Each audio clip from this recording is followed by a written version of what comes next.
Hello everyone. Chapter number 6 SST का coastal plains and islands हम लोग ने स्टार्ट किया था।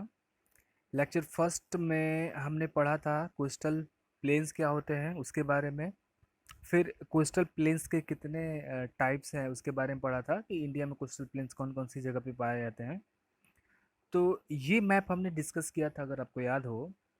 इस मैप में हमने ये बात किया था कि ये जो इलाका है इस साइड में, इस ब्लैक लाइन से लेके कोस्टल एरिया तक, इसको बोलते हैं ईस्टर्न कोस्टल प्लेन। और ये चूंकि वेस्ट में पड़ता है इसलिए इसको बोलते थे वेस्टर्न कोस्टल प्लेन। उसके बाद में जो ईस्टर्न कोस्टल प्लेन है हमने इसको बोला था कि दो भाग में इसको बांटते हैं। नर्दर्न सरकार जो यहाँ से स्टार्ट होके यहाँ तक होता है, और दूसरा कोरोमंडल कोस्ट जो इस जगह से स्टार्ट होके लास्ट तक आता है। ठीक है, ये मैप आपको याद होगा। और ये जो है वेस्टर्न कोस्ट है, इसके बारे में आज हम बात करेंगे। अब देखिए ये जो वेस्टर्न कोस्ट है ना, कहाँ से स्टार्ट होता है ये स्टार्ट होता है, ये गुजरात है। ठीक है, गुजरात से स्टार्ट हो रहा है और ये खत्म हो जाता है केरला में आकर के। अब ये भी जो कोस्ट है इसको भी दो तीन भागों में बांटा गया है। जैसे एक नाम है जिसको बोलते हैं कोंकण कोस्ट। क्या बोलते हैं? कोंकण कोस्ट। दूसरे को बोलते हैं मालाबार कोस्ट। कोंकण कोस्ट और मालाबार कोस्ट। सो आइए देखते हैं। हेडिंग है हमारे पास कि western coastal planes. Western coastal planes किसकी बात करनी है? ये जो पोर्शन है हमारे सामने जिसको हम रब कर रहे हैं, ये देखिए इस पोर्शंस की बात करनी है, क्योंकि हमने ईस्टर्न कोस्टल प्लेन के बारे में पिछले वीडियो में पढ़ा था। The western coastal plain is a narrow steep, ये भी क्या है? एक पतली जमीन है। Steep strip of land lying between, किसके बीच में? Western Ghat and the Arabian Sea. ये ब्लैक वाली लाइन वेस्टर्न घाट है और ये क्या है? ए एस अरेबियन सी है। इसके बीच में जो जमीन पड़ती है, narrow steep of land lying between this both called what? Western coastal plains बोलते हैं। कहाँ से कहाँ तक फैला हुआ है? It extend from Gujarat in the north, Gujarat पड़ता है नॉर्थ में, in Kerala in south, and it range from 50 to 100 kilometre in the width. और इसकी जो चौड़ाई है, जैसे ये यहाँ से यहाँ तक फैला हुआ, ठीक है ना, तो ये चौड़ा भी है इतना, ये इसकी चौड़ाई भी है। तो चौड़ाई कितनी है? 50 to 100 किलोमीटर यानी। ठीक है, उसके बाद में जो वेस्टर्न कोस्टल प्लेन्स है इसको डिवाइड करते हैं थ्री पोर्शन में। कितने? थ्री पोर्शन में। अब जो गुजरात में कोस्ट पड़ता है उसको बोलते हैं गुजरात कोस्ट। ठीक है, it lies in the Gujarat between Gulf of Kutch and Gulf of Khambhat. The western coastline is broadest, broadest मतलब होता है बहुत चौड़ा, इन दिस पार्ट। अब ये जो वेस्टर्न कोस्ट लाइन है गुजरात में, जिसको बोल रहे हैं गुजरात कोस्ट, ये पड़ता है किसके बीच में? Gulf of Kutch. किसको ध्यान से देखिए, गल्फ ऑफ खंबात इसको है कहाँ, ये ध्यान से देखिए। इसको हम रब कर देते हैं, रब कर दिया। अब आप देखिए ये मैप है, देख रहे हैं ना गुजरात का, ये बीच में ऐसे दबा हुआ है त्रिभुज टाइप में, ट्रायंगुलर शेप में, अंदर की तरफ बेंट है ना। अब ये जो बेंट वाला पहला वाला पोर्शन है, ये देखिए इसकी बात कर, इसको बोलते हैं कच्छ। क्या बोलते हैं? कच्छ, बे ऑफ कच्छ बोलते हैं। और फिर से देखिए यहाँ पे आके ये फिर से अंदर की तरफ में बेंट हुआ है, तो ये भी एक गल्फ ही है। ठीक है ना, तो इसको बोलते हैं गल्फ ऑफ कच्छ, और इसको क्या बोलेंगे? Gulf of Khambhat. खंभात इसका नाम है, खंभात, और इसका कच्छ बोलते हैं। तो ये कच्छ से लेके खंभात के बीच का ये जो कोस्टल एरिया है इसको बोलते हैं क्या? गुजरात कोस्ट।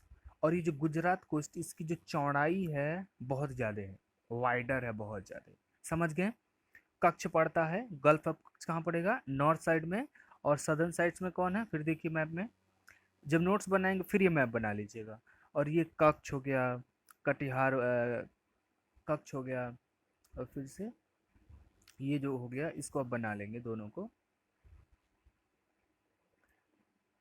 दूसरी बात करते हैं Konkan coast. The Konkan coast extend from the Gulf of Khambhat to the Goa. अब जो कोंकण कोस्ट है, कोंकण बोलते हैं, ये गल्फ ऑफ जो खंबात है ना, यहाँ से स्टार्ट होता है और यहाँ कहीं गोवा पड़ता है। ठीक है ना, यहाँ कहीं गोवा पड़ता है। तो पूरा गुजरात से लेके शुरू हो रहा है महाराष्ट्र और पूरा गोवा तक का जो कोस्ट है इसको क्या बोलते हैं? कोंकण कोस्ट। वेस्ट साइड में ही पड़ेगा ये। समझ में गया? Question place, this coastline is uneven. अब ये जो कोस्ट लाइन है, इसका जो कोस्ट लाइन है, यहाँ की जब गोवा की बात करते हैं, महाराष्ट्र वाले की बात करते हैं, तो कोस्ट लाइन इज अनइवन है। मतलब अनइवन का मतलब कि कहीं पतला है, कहीं मोटा है, कहीं है ही नहीं, तो अनइवन बोलते हैं। उबड़ खाबड़ बोल सकते हैं। नैरो भी है, पतला भी है, रॉकी है। रॉकी का मतलब पथरीला, बहुत सारे पत्थर पे हैं, कहीं जमीन ही नहीं है, मतलब कि, तो इसको बोलते हैं the warn of the ships against the rocks in the water. The warn of the ships against the rocks in the water. Lighthouse have been built along the coast. अब ये जो रॉक्स है ना, रॉक्स पे जब पानी गिरती है तो वहाँ पे लाइट हाउस बनाया जाता है। जो कोस्टल एरिया है तो वहाँ पे लाइट हाउस बनाया गया है। तो लाइट हाउस का मतलब जब पानी का फव्वारा देखे ना फाउंटेन टाइप में, तो ये कोस्टल एरिया है। यहाँ पे क्या कर दिया कि जब भी पानी की लहरें ऊपर उठेंगी तो यहाँ लाइट, रात के टाइम में लाइट बनती है, बंद होती है, जलती है, बंद होती है, जलती है। तो इसको जो है लाइट हाउस बनाया गया है इस कोस्ट के पूरे एरिया पे। ठीक है। थर्ड को बोलते हैं Malabar coast. The southern part of the western coastal plain is called Malabar coast. जो अब केरला में पहुंच जाइए, केरला में जब पहुंचेंगे तो इसी कोस्ट का नाम फिर बदल जाएगा, इसको बोलते हैं मालाबार कोस्ट। और ये सबसे साउथ में पड़ता है। ये कहाँ से कहाँ तक है? गोवा में स्टार्ट होता है और कन्याकुमारी तक। It is wider than the Konkan coast. अब ये कोंकण कोस्ट से ज़्यादा क्या है, मोटा है। सबसे मोटा कौन था, सबसे चौड़ा कौन था? सबसे चौड़ा था गुजरात कोस्ट। उससे कम छोटा, कम चौड़ा था कौन? कोंकण कोस्ट। और इससे कोंकण कोस्ट से इतना चौड़ा है, मतलब ये इससे फर्स्ट वाले से कम है। ये फर्स्ट पे है, कहने का मतलब चौड़ाई में ये सेकंड पे है, और मिडिल वाला थर्ड पे है। समझ गए? तो फर्स्ट पे कौन हो गया, गुजरात कोस्ट। सेकंड पे कौन है, मालाबार कोस्ट। और थर्ड पे कौन है, कोंकण कोस्ट। तो कोंकण कोस्ट कहाँ है, इसको देखिए। मालाबार कोस्ट कहाँ है, मैप में देखिए फिर। ये मैंने शुरू में बताया, तो फिर ये देखिए ये क्या लिखा है, मालाबार कोस्ट। गुजरात से शुरू हुआ और यहाँ तक कन्याकुमारी तक आके खत्म हो गया। ठीक है ना? मालाबार कोस्ट समझ ही गए। The Malabar coast has a large number of the lagoons. Lagoons क्या होता है, समझिए। मान लीजिए ये समुद्र है, ठीक है ना? ये समुद्र की पानी है और ये ज़मीन है। होता क्या है, कभी समुद्र का पानी जब ज़मीन पे आता है ना, तो ज़मीन पे आया, ऐसे अंदर आ गया। अब ये जो है, ये जो पानी इधर में आ गया, ये अब इसको वापस जाना चाहिए तो वापस जाता ही नहीं है। तो वापस नहीं जाएगा, तो ये चारों तरफ से सैंड है, ठीक है। और ये बालू हो गया, पानी हो गया बीच में। तो ये जो पानी बच जाता है, समुद्र का ही पानी जब ज़मीन के अंदर में आ जाता है, इसी को बोलते हैं। तो एक स्ट्रक्चर बन जाता है, जैसे समझ लीजिए पॉन्ड के टाइप में। पॉन्ड होता है ना तालाब आपके गाँव के साइड में, तो ऐसे ही स्ट्रक्चर बन जाता है, इसी को बोलते हैं लैगून्स।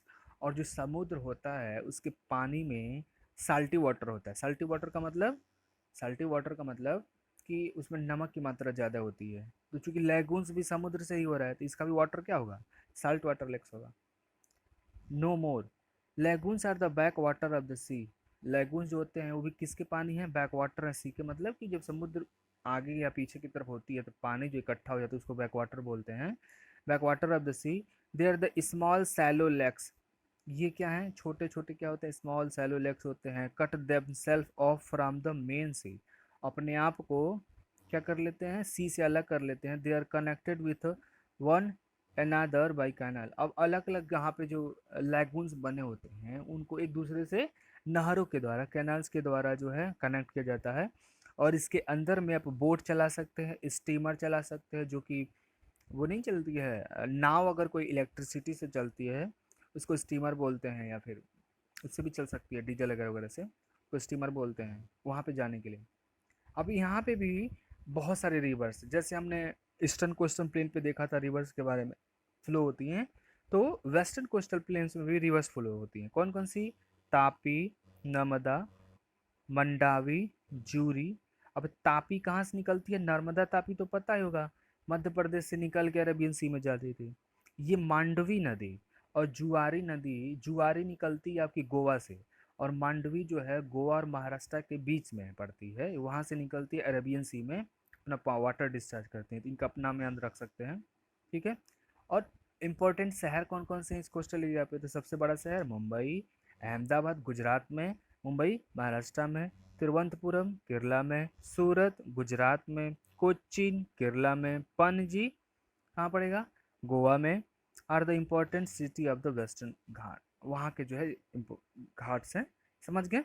अब ये देखिए, अब पढ़ते हैं आइलैंड्स के बारे में। आइलैंड्स मैंने बताया था ना कि चारों, ये ब्लू जो कलर देख रहे हैं अब, ये सब ओशियन है, ठीक है। और देखिए चारों तरफ से ओशियन और बीच में थोड़ी सी ये ग्रीन कलर की ज़मीन दिख रही है। इसको कौन सा स्ट्रक्चर बोलेंगे? इसको बोलेंगे आइलैंड्स।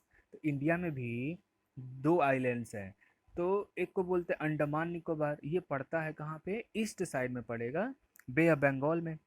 अरे Andaman Nicobar islands are located in Bay of Bengal. Located का मतलब स्थित हैं बे ऑफ बंगाल में। They are the group of 572 islands, islands and rocks. अब ये जो है ना, ऐसे छोटे छोटे टोटल कितने हैं? 572 आइलैंड्स हैं। सबको मिला करके बोलते हैं अंडमान एंड क्या, Nicobar island. The capital of Andaman Nicobar island is the port Blair. इसकी जो कैपिटल है कहाँ पे है? पोर्ट ब्लेयर पे है। The inhabitants of this islands are mainly, inhabitants का मतलब निवासी। इनहेबिटेंट्स का मतलब होता है निवासी। अगर कोई व्यक्ति किसी जगह पे बहुत दिनों से रह रहा है, उसको बोलते हैं क्या? इनहेबिटेंट्स। तो इनहेबिटेंट्स, उस आइलैंड पर रहने वाले जो लोग हैं वो सभी के सभी क्या हैं? ट्राइबल्स है। ट्राइबल समझते हैं ना, जो जंगलों में रहते हैं, जानवरों को मारते हैं, खाते हैं, खेती वगैरह वगैरह करते हैं, लेकिन बहुत कम। सिटी कौन कौन सी यहाँ पे? तो अंडमान निकोबार में एक बहुत अच्छा जेल है जिसको बोलते हैं सेलुलर जेल, ये अंग्रेजों ने बनवाया था। Where the Indian freedom fighters were sent as a punishment. अब देखिए, अंग्रेजों ने इसलिए बनवाया था कि जब इंडिया में जब फ्रीडम मूवमेंट हो रहा था ना, तो बहुत सारे ऐसे नेता थे, इनको उठा के ला के वहाँ बंद कर दिया था। जो फ्रीडम फाइटर्स थे उनको ला के जेल में बंद कर दिया गया था वहाँ पे। और ये है कहाँ पे सेलुलर जेल? ये है पोर्ट ब्लेयर में। अदर सिटी इंक्लूड, और भी अच्छी अच्छी सिटी हैं अंडमान निकोबार में। एक का नाम है नया नया गांव, दूसरे का नाम है चौधरी, और तीसरे का नाम है तूसनाबाद। ठीक है, ये अंडमान निकोबार है। मैप में आप देख लीजिए एक बार इसका लोकेशन। ये बे ऑफ बंगाल है, ये देखिए, ये आपका बे ऑफ बंगाल हो गया। ठीक है, ये जो आइलैंड्स देख रहे हैं ना, ये इसी को बोलते हैं एन, अंडमान निकोबार आइलैंड्स। ठीक है, ओके, आज के लिए इतना ही। Thank you.